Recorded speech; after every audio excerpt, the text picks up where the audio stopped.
नमस्कार बच्चों, आप लोग स्वस्थ और प्रसन्न होंगे। आज हम पढ़ेंगे, हमारा सहायक वाचन है कक्षा 10वीं, विषय हिंदी। प्रस्तुतकर्ता मैं अंजलि सिंह, उच्च माध्यमिक शिक्षक, शासकीय उच्चतर माध्यमिक विद्यालय भाद, DRG हिंदी, जिला अनूपपुर। बच्चों, यक्ष प्रश्न शीर्षक हमने लिया है इसमें, और यक्ष प्रश्न क्या है, संकलित है। इसमें युधिष्ठिर उसी विषैले तालाब के पास पहुंचे जिसका जल पीकर उनके चारों भाई मृत पड़े हुए थे। हम यक्ष प्रश्न वार्ता से सबसे पहले पाठ परिचय लेते हैं। महाभारत ग्रंथ से संकलित इस पाठ में यक्ष और युधिष्ठिर के प्रश्न उत्तर के रूप में मानव जीवन में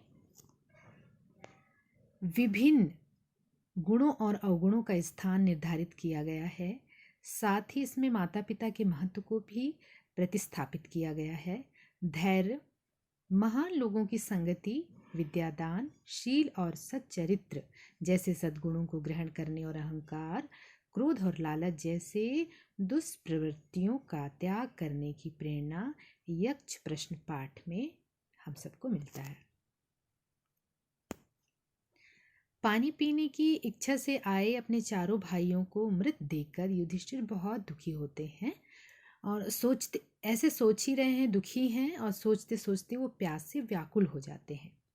तालाब की ओर जाते हैं। उन्हें प्रश्न पूछने की यक्ष की एक वाणी सुनाई देती है।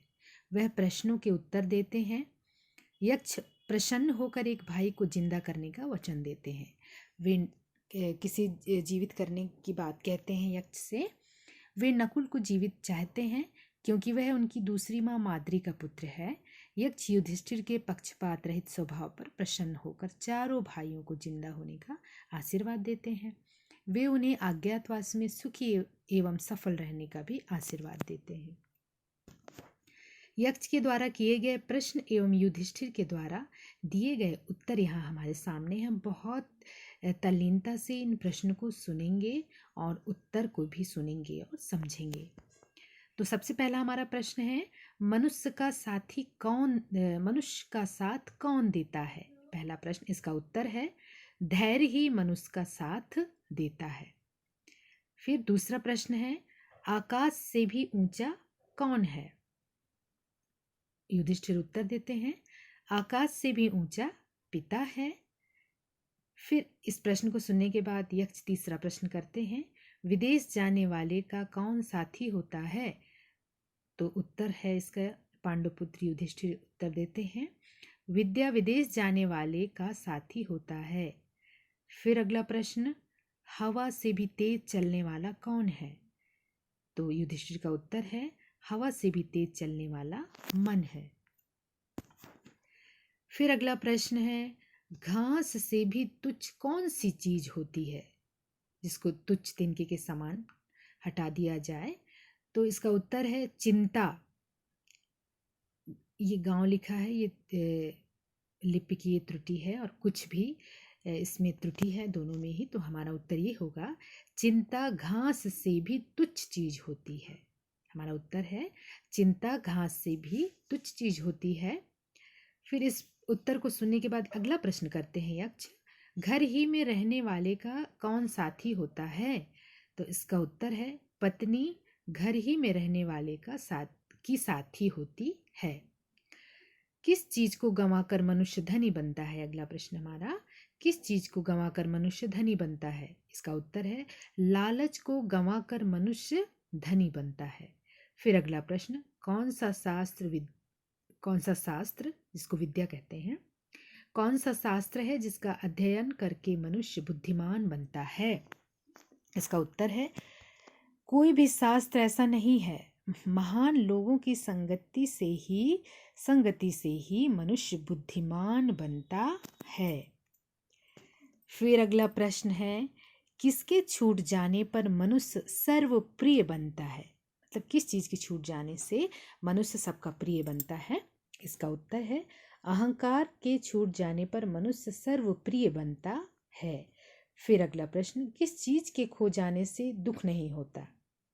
है ना, किस चीज के खो जाने से दुख नहीं होता, ये प्रश्न है।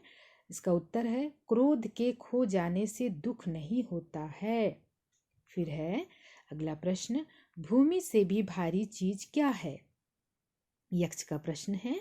पांडव पुत्र युधिष्ठिर उत्तर देते हैं, संतान को कोख में धारण करने वाली माता भूमि से भी भारी होती है। क्या उत्तर है? संतान को कोख में धारण करने वाली माता भूमि से भी भारी होती है।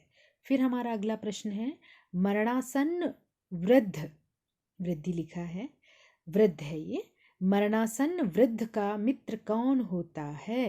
इसका उत्तर है दान, दान करना है ना। दान मरणासन्न का मित्र होता है, क्योंकि वही मृत्यु के बाद अकेले चलने वाले जीव के साथ साथ चलता है। फिर है हमारा और अगला प्रश्न, बर्तनों में सबसे बड़ा कौन सा है? सबसे बड़ा बर्तन कौन सा है? तो उत्तर है यक्ष का, भूमि ही सबसे बड़ा बर्तन है जिसमें सब कुछ समा सकता है। बच्चों ये उत्तर, भूमि ही सबसे बड़ा बर्तन है जिसमें सब कुछ समा सकता है। फिर अगला प्रश्न हमारा, सुख क्या है? यक्ष ने पूछा कि सुख क्या है? तो उत्तर देते हैं युधिष्ठिर, सुख वह चीज है जो सील और सच्चरित्रता पर स्थिर है। सुख वह चीज है जो सील और सच्चरित्रता पर स्थिर है। फिर अगला प्रश्न है हमारा, संसार में सबसे बड़े आश्चर्य की बात क्या है? इसका उत्तर है, प्रत्येक दिन आंखों के सामने कितने ही प्राणियों को मृत्यु के मुंह में जाते देखकर भी बचे हुए प्राणी जो यह चाहते हैं कि हम अमर रहें, यह महान आश्चर्य की बात है।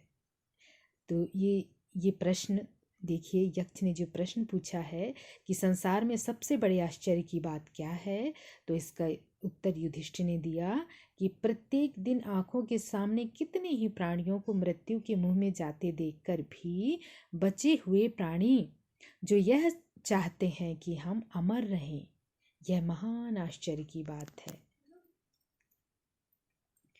अब हम, ये तो था अक्ष और युधिष्ठिर के बीच प्रश्न उत्तर।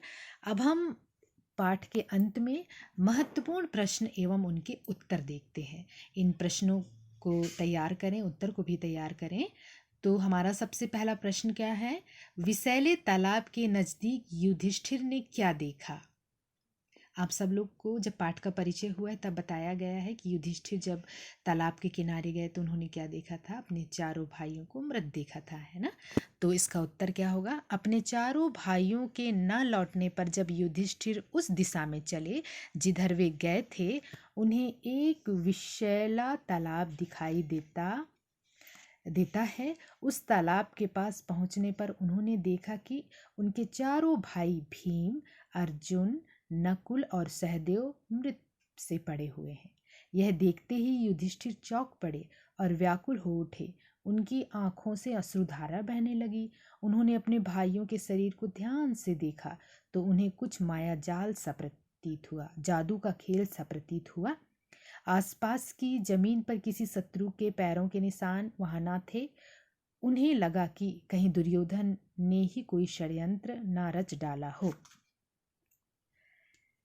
फिर अगला प्रश्न है महत्वपूर्ण प्रश्नों में, यक्ष के संसार के सबसे बड़े आश्चर्य संबंधी प्रश्न पर युधिष्ठिर ने क्या उत्तर दिया? तो इसका उत्तर क्या है, यक्ष के संसार के सबसे बड़े आश्चर्य संबंधी प्रश्न पर युधिष्ठिर ने उत्तर में कहा कि हर रोज आंखों के सामने कितने ही प्राणियों को मृत्यु के मुंह में जाते देखकर भी बचे हुए प्राणी जो यह चाहते हैं कि हम अमर रहें, यह महान आश्चर्य की बात है। फिर तीसरा प्रश्न आता है, यक्ष ने आशीर्वाद देते हुए युधिष्ठिर से क्या कहा? यक्ष ने आशीर्वाद देते हुए युधिष्ठिर से क्या कहा? इसका उत्तर है, यक्ष ने युधिष्ठिर को आशीर्वाद देते हुए कहा, 12 वर्ष के वनवास की अवधि पूरी होने में अब थोड़े ही दिन बाकी रह गए हैं।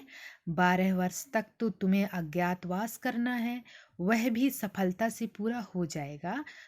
तुम्हें और तुम्हारे भाइयों को कोई भी नहीं पहचान सकेगा। तुम अपनी प्रतिज्ञा सफलता के साथ पूरी करोगे। इतना कहकर धर्मदेव अंतर्ध्यान हो गए। फिर चौथा प्रश्न है, युधिष्ठिर के द्वारा दिए गए उत्तरों की यक्ष पर क्या प्रतिक्रिया हुई? क्या है? युधिष्ठिर के द्वारा दिए गए उत्तरों की यक्ष पर क्या प्रतिक्रिया हुई?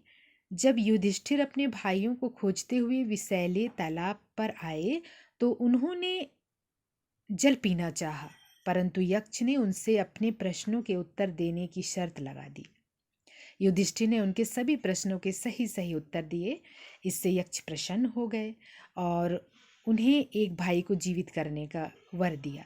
जब युधिष्ठिर ने नकुल को जीवित करने की बात कही तथा स्पष्टीकरण दिया कि हमारे पिता की 2 पत्नियां हैं, एक का पुत्र तो मैं स्वयं जीवित हूँ, कुंती का पुत्र जीवित हूँ, दूसरी का पुत्र नकुल जीवित हो उठे तो ठीक रहेगा। दूसरी माता का नाम माद्री का पुत्र नकुल जीवित हो उठे तो ठीक होगा। यह जानकर यक्ष युधिष्ठिर की निष्पक्षता पर मुग्ध हो उठे और उनके चारों भाइयों को जीवित होने का वर दिया। यक्ष ने युधिष्ठिर को सकुशल वनवास व्यतीत करने का आशीर्वाद भी दिया। हमारा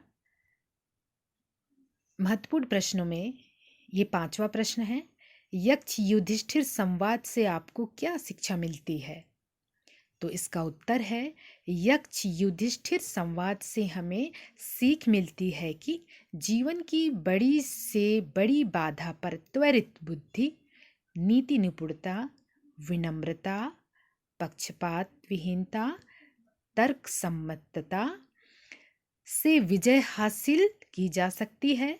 जीवन के कठिन से कठिन प्रश्नों का निराकरण युधिष्ठिर के समान करना चाहिए और सभी प्रश्नों को बहुत धैर्य से सुनकर युधिष्ठिर ने एकदम सही उत्तर दिए, जिससे यक्ष प्रसन्न हो गए और उनकी नीति निपुणता और पक्षपात रहित होने से और विनम्रता होने से और त्वरित बुद्धि के प्रयोग करने से वो चारों भाई उनके जो मृत से पड़े हुए थे वो सभी जीवित हो गए।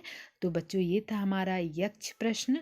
इससे हमें ये भी शिक्षा मिलती है कि हमें किसी भी कार्य में धैर्य से शुरुआत करना चाहिए और अंतिम लक्ष्य तक पहुंचाना चाहिए और तीक्ष्ण बुद्धि का प्रयोग, त्वरित बुद्धि का प्रयोग करना चाहिए और नीति में निपुण होना चाहिए और सबसे बड़ी बात, हमको विनम्र होना चाहिए। तो विनम्र होने से हम सर्वप्रिय भी हो जाते हैं और पक्षपात रहना नितांत आवश्यक है और तर्क होना चाहिए, तर्क सम्मत होना चाहिए, जिससे जिस प्रकार विपत्तियों से अपने चारों भाई को निकाल लिए युधिष्ठिर, तो वैसे ही हमको भी अनुकरण करना चाहिए।